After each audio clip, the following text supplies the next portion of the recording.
Hi, I'm Paul Breunich. Welcome to the show. I'm glad you could join us. The name of the series is Supply and Demand. The goal is not to overwhelm you with market statistics. Instead, the goal is to educate you on the macro trends which affect your local real estate markets. We will be focusing on the demand side of the equation and the way that affects your house value. Okay, let's get started. The overwhelming factor that affects real estate demand is consumer confidence. Consumer confidence is an economic indicator which measures the degree of optimism the consumer feels about the overall state of the economy. In other words, if they feel good about the economy, they spend. If they have questions about the economy, they don't spend.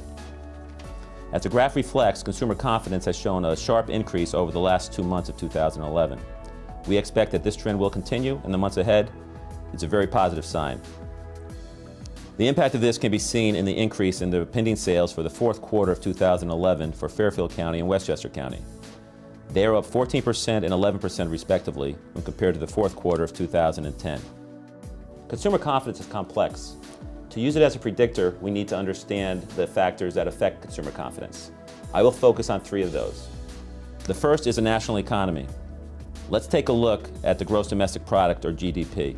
As you can see, after taking a big hit in 2008 and 2009, real GDP has shown growth for 10 straight quarters, another positive sign. Next is unemployment. Being unemployed or being fearful of losing your job has a huge impact on consumer confidence. As the graph depicts, after hovering in the 4.5% to 5% range at the beginning of the decade, unemployment spiked to 10% in 2009. It has been hovering in the 9% range for several years.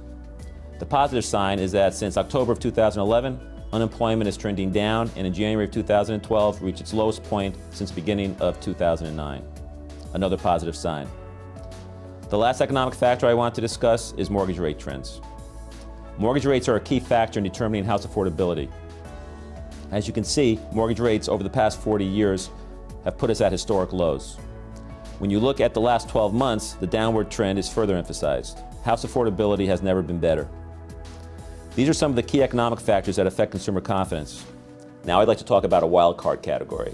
That's a category that is out of our control. For example, political uprisings, the global economy, and natural disasters. This time I'd like to concentrate on Europe. In January, countries in Europe have been downgraded by Standard & Poor's. This is a significant event, and we will have to keep an eye on it to see how it affects us in the United States. Okay, we've covered a lot of data. Now let's talk about the future. The past 3.5 years have been very turbulent. We've all felt it. Things are looking up, and the recovery is happening. The economy is continuing to grow. Unemployment is decreasing. Mortgage rates are at an all-time low. These factors are contributing to the confidence in the consumer, which is reflected in the increase in the Consumer Confidence Index. Real estate house prices have stabilized, and I feel demand is starting to increase, which will have a positive impact on home values. We have cautious optimism for the near future in real estate. Looking for more information on your local markets? Go to our website and check out our quarterly market watch. Thanks for tuning in. We'll see you next time.